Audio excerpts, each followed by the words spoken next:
Hey everyone, VH here. Thank you so much for joining me today. Today's video is the final recap. After 4 weeks, the first edition of the VHL is officially done. We have our new champion. We're going to go through all the scores of the final week, plus the final scoreboards for PvE, PvP and total. And then I'm going to do some analysis of what I think went right and wrong, not just for me, but for some of the others as well. And just having a little chat again at the end just about what I think the next edition will look like, as well as a bit of a timeline for it. If you like today's video, please like and subscribe. If you haven't seen the other videos, go and check them out. I think it's been quite a fun journey. I don't know what you guys think. But yeah, let's get straight into it with what my final week looked like. It was a very good week. I got to death 41 in Aspen. I wish I could have pushed higher. Ada's killed me. Sealand was massive. Got up to 35. We completed the tower, which we thought we would do, and we got to Guild Boss 55s, just 5 off completion. The big thing this week for me was Waldeck. I pushed Waldeck up to E5 and then found like a balance between him and Tix, where I went for 2v2 heroes, which worked well for me. Jordan. Aspen, he stayed at death 10. Sealand, he got up to 30. Tower 607, and he finished Guild Bosses last week, so there was no improvement on that. We saw this week kind of the stagnation of Ithiqua. She was so incredibly quick off the mark, but where everyone's now to the same kind of level, power level, her being an assassin's kind of hurt her a little bit. But no, Jordan, strong week, made progress. Jason with his Basilisk got to Hell 20 in Aspen, Sealand 15, Tower 514 and Guild Boss 34. This competition wasn't made for Basilisk. I love Jason for trying it. And he actually had a fantastic first week, which we'll go into at the end. But yeah, Basilisk did kind of fall off. Eze and his Penny and Rogans. Aspen, Death 56, amazing. Sealand 32, Tower 604, still struggling with the Valkyries. I think that's the Valkyries. And Guild Boss 47. Not much has changed from last week, though he's amalgamated all of his Rogans into one big bad Rogan. Liam and then Natasha, finally, he E5'd Natasha and then pushed her up to V3, which is great. Aspen Death 9, which is solid. Sealand 21, Tower 567, Guild Boss 52. Huge Guild Boss progress. Panda. So Panda, sticking with the Tixies, he's now got a V3 and a V2 and 2 6-star Tixies, as well as an E2 Ignis. Got to Death 44 in Aspen, 32 Sealand, completed Tower, obviously, last week, and he managed to complete Guild Bosses, only the second person that's done it. And Cinder. So Cinder's got Williams, V3'd, and he got to Death 22 in Aspen, which is strong. Sealand 22, Tower 595, and Guild Boss 49. So, this is the overall table for Aspen Dungeon. Eze comes out top spot, Death 56. Close behind him was Panda on 44 and myself on 41. Cinder on 22. Jordan stagnated a bit, so he had this incredible start. He got to Death 3 at the end of week 2 because of Ithiqua. And then that just obviously was Ithiqua's kind of finishing point. Liam pushed up to Death 9, fantastic. Natasha doing absolute bits. Jason held 20, and it was just as I said, Basilisk was struggling, but he made consistent progress throughout. Sealand, I jumped from 24 to 35. That is the power of Waldeck. So I ended up doing 18 in Shadow and 17 in Abyss, which was huge. Panda got to 20 in Shadow and then 12 in Abyss, and Eze, I think 20 in Fortress with his Penny. And then, yeah, consistent going down. But yeah, so strong week ending up for me. As I said, you see the massive jump there, Eze going from 15 to 31. That's when he got his Penny. But yeah, the rest of it, as I said, quite a few of us just in that little group there. Tower, Panda finished it last week. I finished it this week. And then the others, again, in like a tight little group in there. It is difficult. Like Liam's got stuck on the Mims. Eze on the Valkyries. I'm not sure what Jordan got stuck on. But yeah, overall, I'm really impressed at how far everyone got. And Guild Bosses. So Panda finished up this week, which is fantastic, alongside Jordan, who finished last week, which is absolutely insane. I managed to get to 55. And then, yeah, 52, 49, 47, 34. So, this is the PvP side of it. I had another clean sweep. 2 weeks in a row, which is fantastic. I had a really good showing in PvE, 27.5 points, 9 in PvP, for a total of 36.5 points. I'm chuffed with that. Jordan, 22.5 PvE points, 3 points in PvP. He beat Jason, lost Eze and Panda.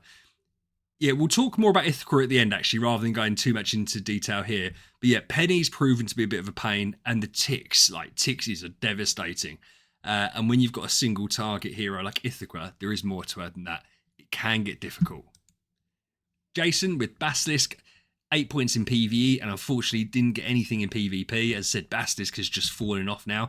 And unlike others, Jason hasn't managed to branch out too much. I'm not sure how much the Finn's doing for him, bless him. But yeah, so Jason on 8 points.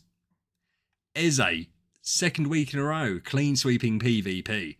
22.5 points in PvE. Struggled on guild bosses still. But yeah, ended up getting some good points in PvP, beating Jordan, Liam and Jason. Penny and Rogan pulling all the weight. Liam beat Jason but lost to Cinder and Panda. 14 points in PvE, very solid. 3 points in PvP for 17 in total. His Natasha finally passed E4. And Panda, 28.5 points in PvE, 6 points in PvP. Of course he had to lose to me. Total 34.5 points. And Cinder, 17, continuing his miraculously consistent run alongside Liam. 17 points PvE, 3 points PvP for 20 in total. He beat Liam and lost out to Eze and Jordan. But he's Williams, yeah, bit of a monster. Same again, he hasn't managed to build out a second hero, which I think has hurt him, his progress a little bit.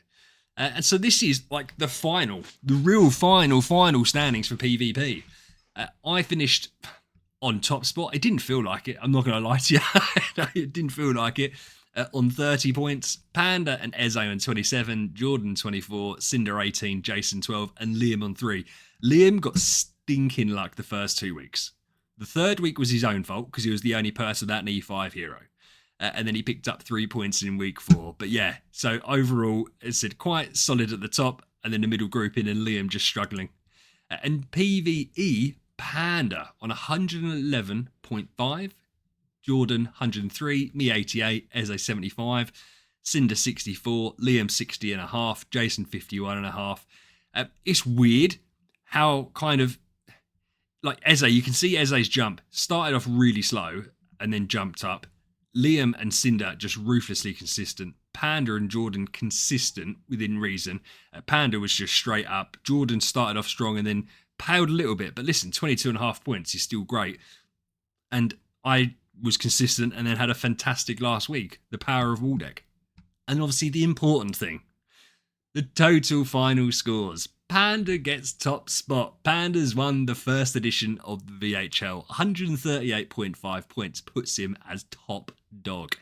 Jordan on 127, me on 118, Eze 102, Cinder 82, Jason and Liam have joint on 63.5 points, which I think is insane. After 4 weeks, they've managed to get a joint score. But yeah, we've seen, and we're going to talk about this in a bit, actually. So we'll finish off. So I want to say thank you so much to everyone that took part. It was a commitment that I didn't realise how much of a commitment it would be. Jordan started off so strong that I think it put the lead into everyone. And I know here, I mean, Panda started off obviously doing better, but it was weird with Jordan because of the guild bosses. So he's the one that really pushed it, I think. And I think it maybe put some people off. And others like me, it just made me really want to push incredibly hard. I think it lit a fire up Eze's arse as well for that second week after seeing what occurred on the first one. But no, so well done, Panda. You get top spot, man. Much appreciated for everyone for taking part. It has been fun. It has been enjoyable, and I can't wait for the next edition. So let's get into some analytics of what I think went right and what I think went wrong. I touched on it there. Jordan first week, and it's weird. I'm looking at this now, and I'm seeing Panda ahead of Jordan. I can only presume that it was the guild bosses that put it in my mind that Jordan was smashing it, because it wasn't just guild bosses, it was Aspen as well. Jordan got to death 3. So how did Panda do so well then? Oh, because you got top spot in Seal Land, top spot in Tower. Right, okay, so that's where it was. But yeah, so Panda and Jordan off the rip. But as I said, it was Jordan getting so high up in Guild Bosses and getting so high up in Aspen. I think the issue that caused, by the way, no shade here, right? The issue that caused is I don't think a lot of people, myself included, were expecting the progress to progress the way it did. Like, I remember being second week Guild Boss 19, thinking that I was doing all right. And then when I saw the scores come in from everyone else, I was shocked because I thought I'd done well. I didn't have Heart Watcher, admittedly. So there was a little bit of bad luck. But like even Panda on 29, when we both went for ticks, Liam on 22, and then obviously Jordan's 49's absolutely batshit crazy. It shocked me into turning this from a fun activity into like a bit of a mission to not get embarrassed. And I feel like it's one of those things that, depending on what your life situation's like, depending on how far you could push it. And I mean, we saw that, as I said, right, with the team comps. So I ended up with 2 V2s, a 10-star Tix, 3 9-stars, and I also had a 9-star Drake and a 10-star Heart Watcher. Like, if I had the Stellar, I could have pushed these up higher. If I had the copies, I could have pushed them up higher. I could have easily had 3 E5s. Easily had 3 E5s, right? Jordan pushed quite hard. Like, but you compare it to Jason, who had a V2 and then some 9-stars and a couple of 8-stars. Eze V3 with an E5, but then not loads else. Liam actually pushed quite high in the end. V3, 2 E2s. Panda, Cinder, V3 with a 10-star, nothing else. So I feel like the food situation was what you made of it. So there was obviously loads of heroic scrolls, and you could push the profit orbs if you wanted to, didn't have to. And it was even just creating heroes out of shards. Like, there was loads of ways to really micromanage it. Guild bosses, doing it on the 16-hour reset. Like, in the end, I'm not embarrassed to say this, I was doing it between 7 and 8 o'clock in the morning, and then between 11 and 12 o'clock at night. And then the next day it would be like 3 o'clock in the afternoon, and then it'd be 7 o'clock the following morning. Like, I had a routine set out after about week 2, where I was like, I can't let this slip. I'm in a situation where I could do that. Others obviously wouldn't be.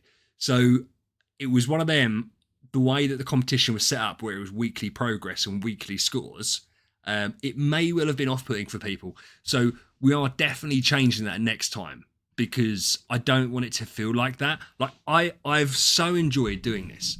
I really have. I'm a naturally incredibly competitive person, and I will turn anything into a competition for fun. The fact that I've managed to take a mobile idle game and turn it into a competition and managed to get these guys to do it and stick with it, I'm actually quite proud that I've managed to get them to do it.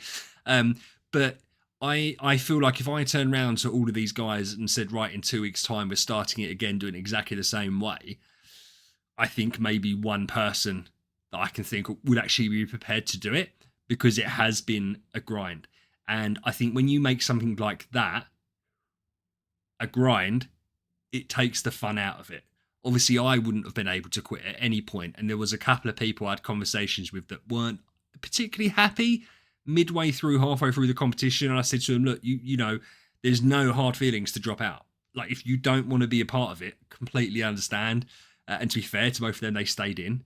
Max fell off a little bit, which is absolutely fine. But as I said, I don't feel like anyone expected the progress to occur. And in fact, it's really weird. Other than me in the last week, I don't think no one had like a massive progression in the last week. Mine, because of Waldeck, I completely spiked up. But I think everyone else dropped points. I think I noticed that earlier. Oh no, Liam, oh no, that's in total. So if we look at PvE, yeah, everyone dropped points or was the same points other than me.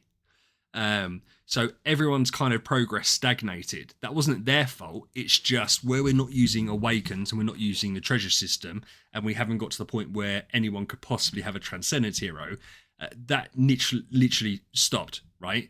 Guild Boss, you can only get to 60.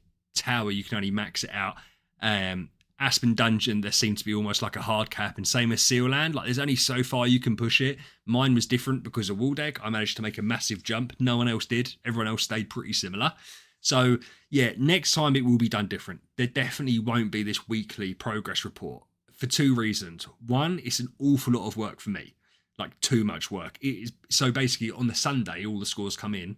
I spend my Sunday evening like collating it, doing all the fighting, and then I come back on a Monday. And then say, once my kids go upstairs, say 7 o'clock or whatever it is, I'll then start doing work on it. And it takes up 2 days to do this. And that's every week, as well as taking obviously part during the week playing it. So yeah, it needs to change from my point of view. And I think from everyone else's. So I'm really happy we had like this dry run with this rule set. Next time, it's going to have to be more open on the rules so that I don't have to check people out. And by the way, no one did a naughty. I checked vaguely throughout the competition, and then yesterday when I'd done the PvP fights, I really nailed it down. I made sure that no one else had anyone part of the guild. Obviously, no one had treasures, all that kind of stuff. So I did check it out yesterday. And so everyone played by the rules. But yeah, next time it's going to be much more open. It's going to be done at points at the end of the tournament. And what I'm feeling I might do is do or hold a PvP tournament midway through. So like you would like in sports, like if you watch football or soccer for my American friends, you have like the league table, which you imagine this is, right? So at the end of it, the winner's the winner. And then you have like a cup during, right? So 2 weeks in, we'll give everyone a couple of weeks to get their teams ready for the PvP, as well as obviously running down the PvE side. And that'll be its own separate winner. And then we'll do a PvP tournament right at the very end. So I think we'll do this PvE tournament lasting 4 weeks. We'll have a PvP 2 weeks into it. And then I'll do a PvP maybe 5th week. So the tournament will actually end after 4. Then we'll have a few days to get everything ready and do it again, probably on stream on the Friday or something. But yeah, I feel like that's what I want to do. Because that way there's a lot less pressure on people. And I think people are less likely to fade out. Because it's one of those things, I felt quite disheartened because I felt like after week 2, when you looked at the total scores, that there was just no chance that I could catch up to either Jordan or Panda. That obviously, as I said, from my point of view, I couldn't quit. But I could completely see why others were a little bit like, what's the point? There wasn't a prize on the line. And I think most people are naturally competitive. Certainly if you wanted to take part in this, you were. And so maybe that was a bit deflating. So yeah, rather than do this on a weekly basis, it will be at the end of those 4 weeks, there'll be there'll be like a scoreboarding system for the same 4 things: Tower, Aspen, Guild Boss, and Seal Land. But it doesn't matter whether you got there in week 1 or week 2, like Jordan with Guild Boss, or whether you got there on the final day, like Panda did with the Guild Boss. Those points would be worth the same. So yeah, it just should be a lot more chill and a lot more optimal as well. Like, I made some horrendous decisions, but I made horrendous decisions because I felt the clock was ticking down, right? So I was looking at thinking, well, we're doing PvP on the Sunday and I got to get my scores in. And so by the Thursday, Friday, I was making some shocking decisions trying to boost my team up that in hindsight were terrible decisions, but I needed to try and eke out those extra places, you know? So yeah, next time you won't have to do that. That's not the case. You can play it smart, you can play it sensible, and we'll probably get more done that way. We're also obviously allowing everything other than spending, other than Collaborative Journey, and other than Fantasy Arcade. So yeah, you can do Awakened, you can use the CSG that you get in the game. There is a luck element to it. That's fine. It's absolutely fine. You can use any hero you want. If people want to go Eloise or Holmes Young, they can do. The only thing that will be banned will be Trans Wukong, Trans Betty. I don't think that's even going to come into it. I think it would be really hard to get a trans hero in 4 weeks. If you pushed COT really hard and we got given 2 events during it, you might be able to do it. But I feel like if you go down that route and you don't get that second event, which you're not going to know at the start that you're definitely going to get a second event, then you're stuck with loads of COT and no Stella and you don't get your V2 heroes. So yeah, it'll be interesting to see how people play it. I think it was Panda was saying about Holmes Young. I'm not sure that Holmes Young is the best for this. I don't know. But let's talk about the heroes. What was fascinating was Ithiqua's fast start and Tix's fast start. I knew Tix would be good. The massive advantage that Jordan had was he was so, because he's done this before on his own, he was so smart with it in that he knew that monsters and guild tech were like the way to go forward, the way to get fixed stats, because we weren't doing awakens or treasure train. So he went so hard in that it made him basically impossible to beat in PvP and it made him an absolute beast in PvE. Then when everyone played catch up and everyone caught up to him, it then showed the weakness of assassins. And I think Natasha kind of showed that as well. Natasha done so much better than what I thought she would. I was surprised at both Guild Boss and Aspen Dungeon how far she managed to push, especially because she was under-leveled for a lot of it. So it'd be interesting to see, again, if maybe I'd have picked Natasha and played as loserish as I'd played on a proper schedule, how far we could have got Natasha. Williams is another one. Like Cinder's done, Liam and Cinder both done very well, right? They're both done very consistently throughout the competition. Jason picked Basilisk, and I think I was expecting Basilisk maybe to do a little bit better. He had that fantastic start and then petered off, unfortunately. It's not Jason's fault. It's Basilisk's fault. But yeah, so both Liam and Cinder, as I said, picked heroes. I thought Williams wouldn't do very well, and he'd done a lot better than I thought. And I thought Natasha would do trash and done better than I thought. So yeah, it's interesting. I think that irrespective of the fact that Panda won with Tix, I do feel like Tix is the best all round. However, I do wonder if there is this kind of duality to it where you could turn around and say, build Ithaca up to E3 first, and then start building up your Tixes. Because Tower, which is the big thing for Tix, you can do at any point you want. Guild bosses, getting those guild tech boosts and getting the monster materials, getting all that kind of stuff is something Ithiqua can give you. And then even at E3, she's still going to be smashing through the Stellar Challenge. She's still going to be smashing through the guild bosses. And then you've got her sat there at E3 as you build up your ticks, etc. I just don't know if Ithiqua is strong enough to compete against the others. Penny's interesting. I feel like Eze potentially made a mistake because Eze went for Penny, which is great, and then he went for Rogan. And I saw what he was doing.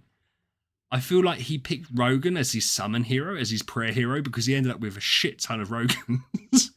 And I don't know if he regrets Rogan. I don't know whether it was a case of Rogan for Forest Sealand, Penny for Fortress Sealand, and obviously Rogan, baby Rogans, etc., or mini Rogans, like me and Panda, both done with Tix with the 6 stars. Whether or not the thought process was, well, they're going to do really well in guild bosses.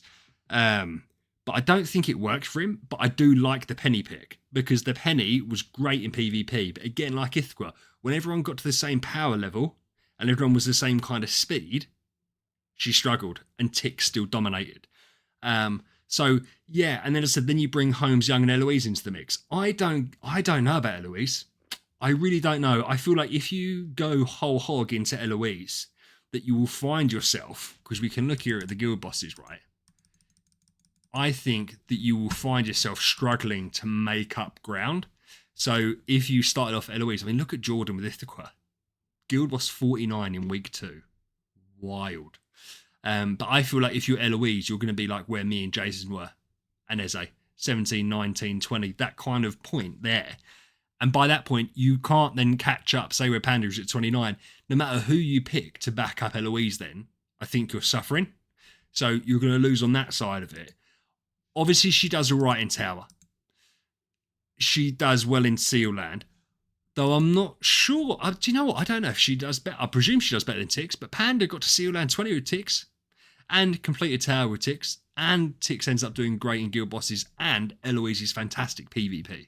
So I was doing some PvP Trial of Champion. And I was smashing through Eloise's. Like having no problem whatsoever. Eloise is really good when she's overstatted. So if she's like V4, and you've got a bunch of 10 stars with you, like Waldeck, or 9 stars, Waldeck or Ignis, stuff like that, then obviously she puts out a lot of work, especially in PvE side. But PvP, when you've got a V4 Eloise going against a V4 Tix wins. Like, straight up, Tix wins. So it'll be interesting to see what people go for. And it's the reason that I'm going to open it up completely. And I'm going to say to people, you can pick Eloise, you can pick Holmes Young. Like, that's absolutely fine, because I want to see how viable they are. I don't think anyone's going to go down the trans route. I hope everyone goes to the Stellar route, because I'd like to compare it. Certainly for me, like, my massive mistake was picking Betty as my summon hero, my prayer hero. I fed her out. Like, I got her to 10 star and then used her as food. And then I ended up making a 6 star because I got the 6th copy of her. In fact, I might have even made another 9 star out of her, because I got loads of copies of her, because I would have got 8 copies minimum. But yeah, it just didn't work, and it was stupid. And she was a shadow mage. And in my mind, in my stupid little brain, I thought to myself, well, Tix is a mage and shadow, so that will give me like this massive boost in guild tech, because I only need to invest in mage. And then when it comes to Seal Land, that's 2 heroes rather than 1. But I know better than that. I know that you should have 1 hero, and then you should have support for that 1 hero. Because an E5 Betty is irrelevant compared to a V3 Tix. I should have done the wall deck a lot earlier, or gone for Penny or Ithiqua or someone else like that, or Holmes Young. Holmes Young would have obviously been a good choice. But yeah, so for me, I've learned that Betty was a massive mistake. I've learned not to spend... See, generally speaking, obviously, you wouldn't use relics on hero copies anyway. I wouldn't if I was to make a free-to-play account. In a 4-week tournament, that's what I did, and that's what I presume a lot of people were doing, was using relics for hero copies. I used relics on Ada. 2 copies of Ada. I used relics on Olivia. And in reality, Olivia, until she got to 9 star, wasn't really doing an awful lot. And so therefore, even having her at 6 star just wasn't giving me the same kind of boost that others would have. So I shouldn't have looked at that as an investment of 60 relics per copy. I should have looked at that and said, well, until I have 180 relics, I should do it. But I didn't. So I sat there with like a 5-star Olivia and then a 6-star Olivia, not doing an awful lot. In fact, I don't even think she was part of my guild boss team until I got her to 9-star. So yeah, I've learned a lot. I think others have learned a lot. And I think some will probably want to take part in the next edition. I think others won't. I'm not going to bring it up for a week or so. I'm going to take a break and then we'll reconvene. I've just seen the March calendar and it's like, it's not looking fantastically strong, which is very disappointing. There is a March event, which last year was like, I wasn't even playing. It was something to do with investigations and stuff like that. So it looks like a solid-ish event, but we can't guarantee that's what we'll get this time round. Because if I was to do this, I think I'll probably do it starting from like the 14th of March or something. But yeah, I will put out a video the week before it starts, because that will be the 2nd edition, fully open to anyone that wants to take part. And then what we'll do is we'll take this 1st edition, we'll take that 2nd edition and find out what the best way of running it. Do we need to make any tweaks ready for the massive one that we'll do with the huge prize pool for the anniversary event, which I'm very much looking forward to. But yeah, look, I've rambled on. Apologies. I just wanted to speak what I was thinking. But again, one last time, I really do appreciate all the guys that took part. I know it was a commitment and I thank you so much for doing it. All of you that have watched, thank you. I do appreciate you. Any suggestions for the next edition, let me know down below. If you want to join the Discord, link will be in the description, and we'll have loads of information between now and when we actually do it, and there will be a dedicated video on YouTube's for it. But look, I'm all done. Really appreciate you. Thank you so much. Stay safe. VHL.